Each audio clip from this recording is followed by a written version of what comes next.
here we have Dominique Kent. She's one of the co-founders of the Living Care Hub, a not-for-profit organisation made up of 21 living care providers. She's also the managing director of the Good Care Group, one of the biggest living care providers in the UK, and she's the chair of the United Kingdom Homecare Association. So Dominique, what unique challenges is the living care sector facing during this unprecedented period? So I think for us, the challenges are very similar to most of the home care sector. So the biggest issue right now is access to PPE and having adequate volumes in order to meet, the demand that we might have with issues that face people in the community. What I would say, however, from a living care perspective is because of the nature of the type of service, the volumes of people that we're caring for are significantly lower than our colleagues in either visiting dom care or our colleagues in care home settings right now. And also we're seeing some clients' families decide to look after their loved ones themselves, holidays being cancelled that otherwise people will be taking. It's those kinds of things that we're experiencing.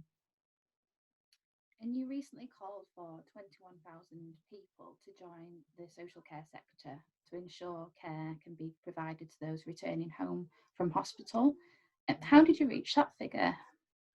Well, what we were doing is we were looking at our existing vacancies. So you will know that this sector has been notoriously difficult to recruit within anyway. And for living care, we were particularly struggling because of the issues we faced post-Brexit. Many of us rely on our overseas care workers, those that are either British expats or our European care workers.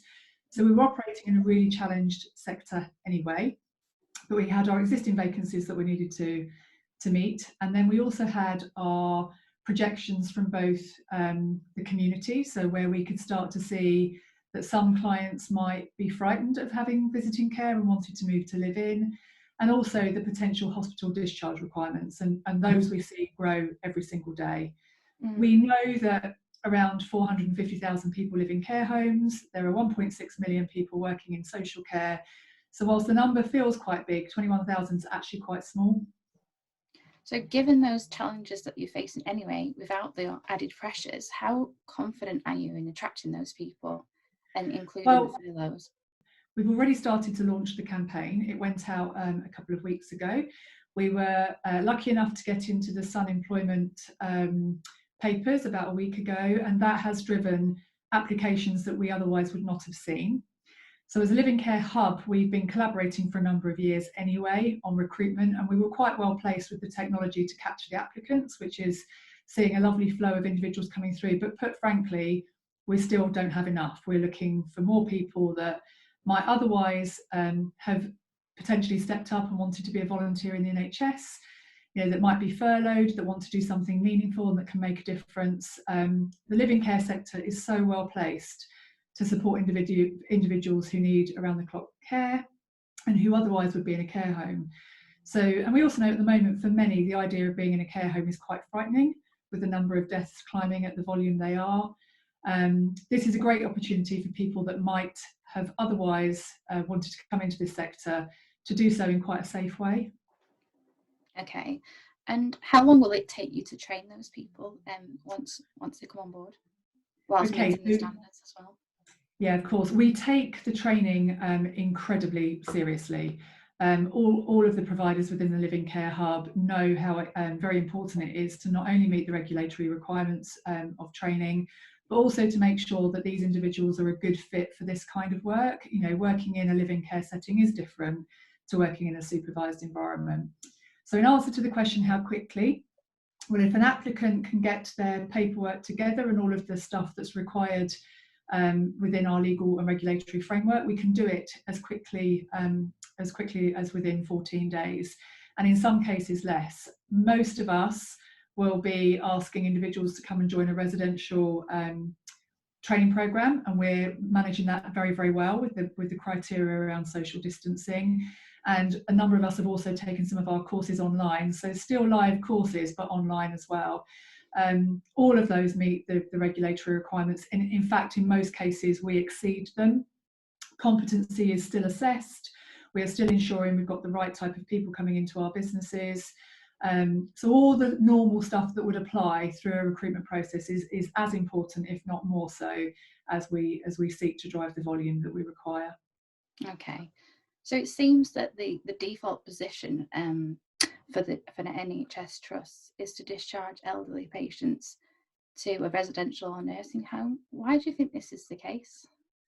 Well, put simply, it's because there isn't a central way of coordinating home care capacity in the same way as there is for care homes. So our NHS teams, quite rightly, are focused on the delivery of care in a very resourced, challenged environment with the number of the volume of sickness that we're all facing.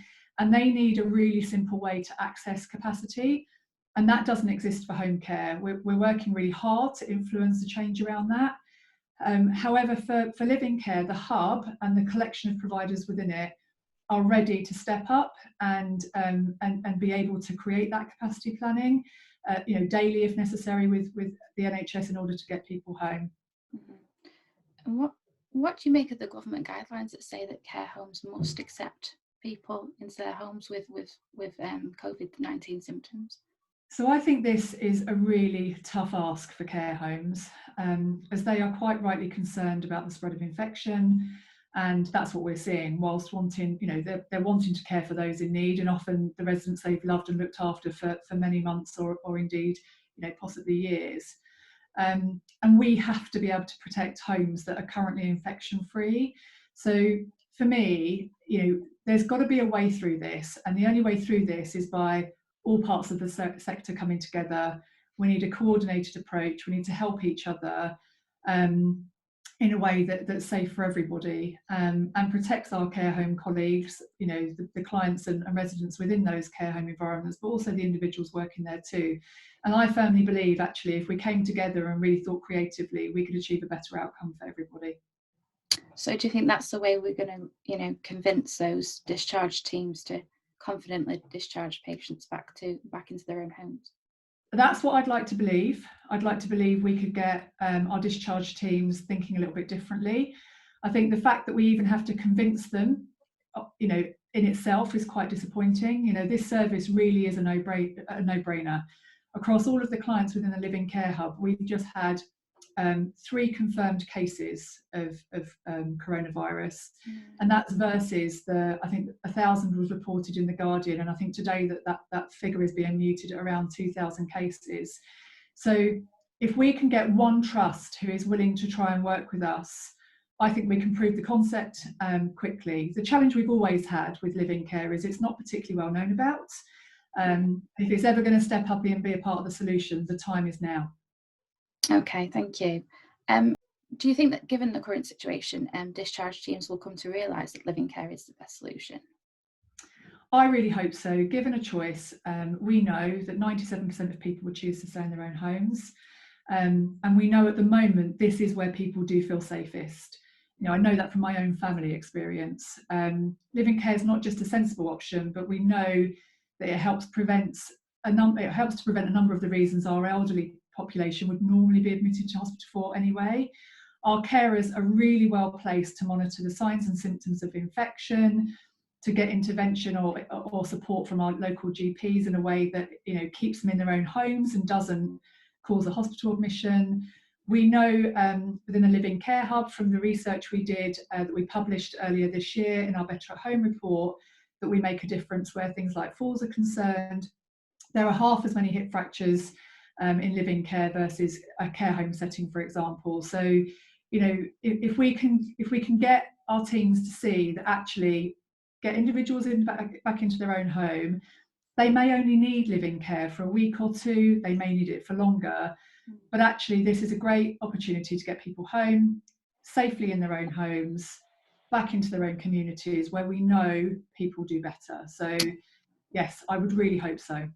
Okay, so moving on to the subject of care workers, what proportion of living care workers are currently isolating with their clients at the moment during the pandemic, and how are they coping? So all of them, put simply, it's all of them. Most of our clients are average age of 83, and that puts them into the shielded category anyway. Many of our providers within the hub had already started to minimise family visits and unnecessary outings before lockdown. We as organisations have been minimising the handovers. So typically in some organisations, not all, our carers would work something like 2 weeks on, 2 weeks off. In many cases, our carers have been willing to stay for longer to minimise the changeover that we sometimes have. And actually for the Good Care Group and other hub members, technology has been a huge enabler of continued and very robust oversight, which not just ensures the care is being delivered well, but it also helps with enabling human connection in and ensuring safe care. So, we've got Chromebooks in all of our clients' homes, and we've just got creative. Our families are connecting with their loved ones through video conferencing. We're doing lots of stuff that keeps them as well as they can be. We've been doing little competitions over Easter. How well can you do it? How quickly can you put an Easter bonnet together from what you've got within the home, and without going down to Hobbycraft, for example. We've been doing lots of stuff with motivational stuff with a few famous people that really helps. Little messages like that make a difference.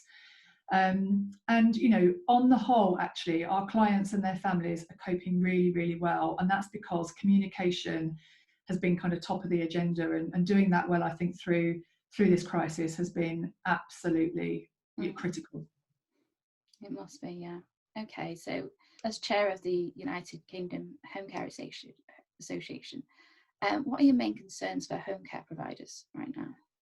So at the moment, the biggest single issue is the poor and confusing guidance regarding the use of PPE, personal protective equipment. And whilst it is totally understandable that the NHS has taken priority in terms of the receipt of adequate quantities of this very important kit, why is it fair that we ask our social care workforce to operate without adequate protection or indeed clear guidance, very especially when there are no masks available? So there's a big call at the moment for clarity on the guidance. It is confusing. It is not always written to take the needs of home care provision into account. So that's a big issue, and we're working really, really hard to influence the clarity of that as an association. The other big issue we have is around the financial impact, and in particular provider sustainability for those that are local authority funded, ensuring that they are able to pay their wages in April and May is really, really critical. Sickness levels are high. There are some individuals who want to cancel their care because they're worried about the interactions with their carers.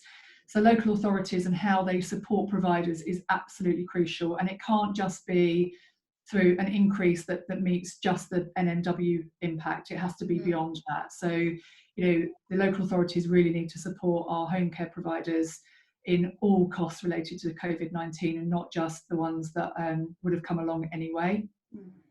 Okay. As a sector, we're also not eligible for some of the government grants because we're still businesses that are in operation, and we won't be benefiting from any relaxation on things like business rates. Cost of PPE is expensive, it's not free.